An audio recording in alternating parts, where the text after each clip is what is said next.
I hope you all are doing well.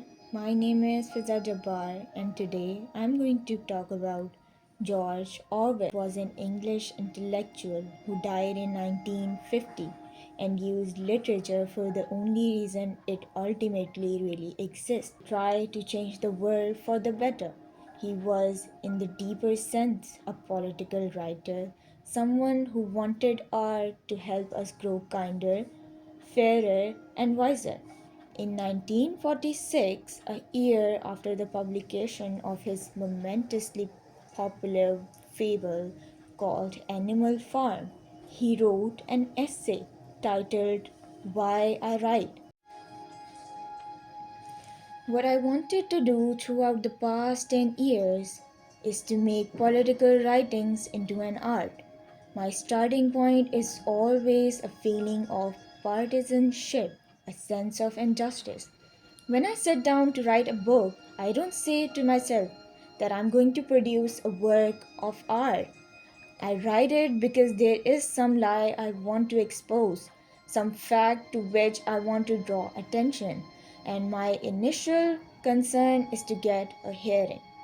So, to understand why Orwell matters, we therefore have to understand what this most political of the writers loved and what he hated, what he was in rebellion against, and what he championed. This is what gives us the keys to understand his remarkable work and painful yet deeply fulfilled life. George Orwell always hated the group of which he was, despite everything, an exemplary member, intellectuals. From an early age, he had wanted to be a writer, but George Orwell excelled at never quite belonging. He was born in 1903 in India, which was then a part of British Empire, to economically fragile civil servant parents who fought for him to have a classic upper middle class English upbringing. And then he hoped might become a doctor or a lawyer. They sent him to what turned out to be a crippling mean, but he turned against the value and the spirit of the English public school system.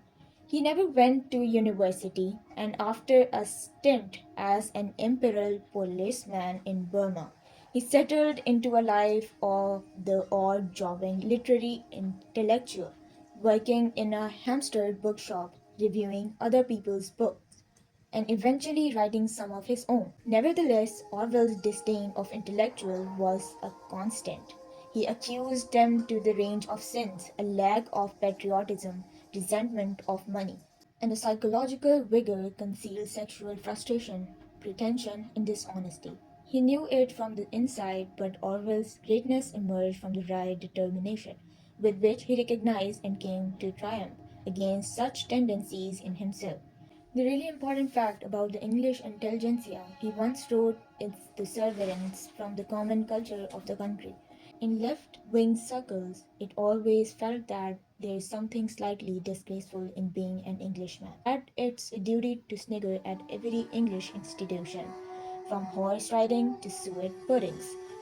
Orwell's generation of intellectuals, which had witnessed the First World War and the Great Depression, was obsessed with airy, abstract, large schemes and redeem humankind. Orwell listened and was for a time a little seduced, but he came gradually to champion something far more radical: taste, opinions, needs, and outlook of someone he called the ordinary person. A knowledge of ordinary life came rather late to Orwell as a typical product of an English public school. He was a little exposed in everyone below his own social class, a tendency compounded by a naturally aloof, bookish, and different manner. A friend described him in age 25 as remarkable muff eaten for one his age, but Orwell set out to make up for his lack of knowledge and gradually came to be the great defender of what he repeatedly called ordinary life. Life of people not especially blessed with material goods, but people who work on ordinary jobs, who don't have much of education, who won't achieve greatness and yet, nevertheless, love, care for others, work, have fun, raise children, and have large thoughts about the deepest questions in ways that Orwell thought especially admirable. Orwell's journey into the ordinary life began in the spring of 1928 when he left the privileges of his own class behind and went to work in his series of menial service jobs. In the French and English capitals experiences he was to recount in his book Down and Out in Paris and London, published in 1933. The book is filled with affection and portraits of life behind stairs in hotels and restaurants, revels, humor and warmth, of an assortment of cleanser of shoe rubber waiters, chef, and the occasional prostitute tramp.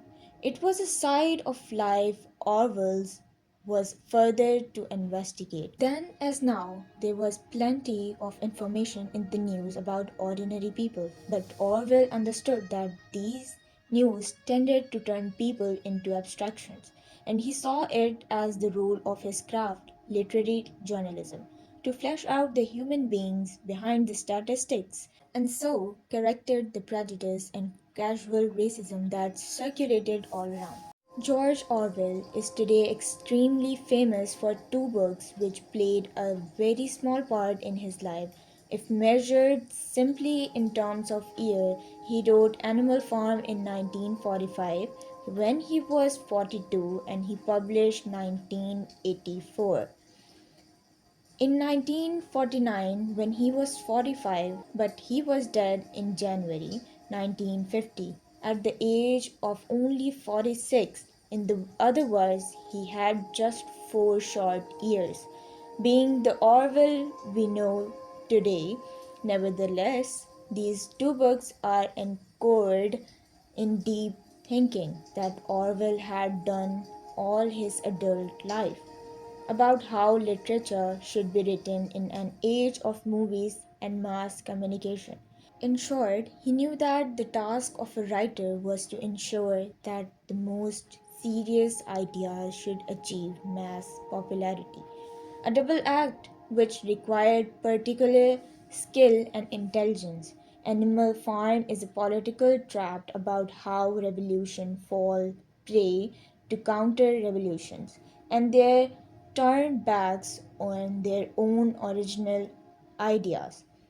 It fairly maps out the progress of French Revolution, the European Revolution of 1848, and Russian Revolution in 1917. But described like this, no one else would ever bother to read it. Orwell's genius was to hit upon or form the fable which would carry his story to a mass audience and could be understood, as he put it, by or more less anyone, among many others, have done, which is to tell a story about humans by animals. In the process, Orwell revealed the sense of revolutionaries are not limited to people involved in actual revolution. Indeed, that it's a permanent human possibility to believe when he's guided by high ideals and then go to on the betray them all. Every time a revolution now goes wrong, people bring up Animal Farm and declare it to be ahead of its time. So prescient. This is the genius of Orwell's fable. By cutting out all the contemporary human references, Orwell found a way to tell us about ourselves for all time, even for the future. Having successfully reinvented the fable, Orwell is an astonishing burst of creativity. Then reinvented the science fiction novel.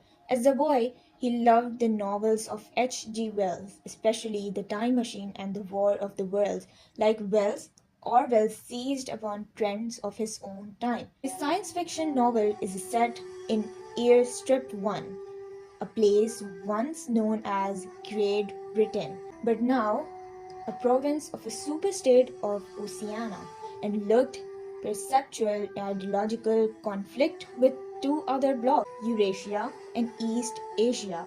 Like all great dystopian novels, Orwell's book was an attempt to warn his own society about its own alarming trends. For example, he could see that what can terrorize a country is not so much outright torture or clumsy covert restrictions on free speech. Through sophisticated entertainment and empty headed news reports, all wrapped up in a constant reference to freedom. So, in 1984, society is full of intriguing new machines. At the same time, time watched over their citizen. Julia, the leading female figure in the novel, works in the department of government known as Mini Troop to blind citizenry to their enslavement, rubbishing newspapers containing almost nothing but sport, crime, and astrology. The people, however, don't feel they are enslaved, as Orwell so well understood the really clever and scary regimes of the modern world. George Orwell has the wisdom to make himself remarkably future proof. He was wary of economic and political abstractions. He starred close to the truth of ordinary life, the realities of sex, food, money, love, and pleasure. And he wrote with total clarity about enduring eternal themes on human nature. He is perhaps the most successful serious English language writer of the 20th century and gives us the tools to continue to imagine what writing should be in our own time. Ultimately, Orwell's message is the same as the play that he screened in all of Charles Dickens' book. In the essay he wrote on him, namely that human beings should behave better. This, as he pointed out, is either a terrific cliche or just about the most important instructions in the whole of life. It was Orwell's genius to remind us that it is, of course, very much the latter.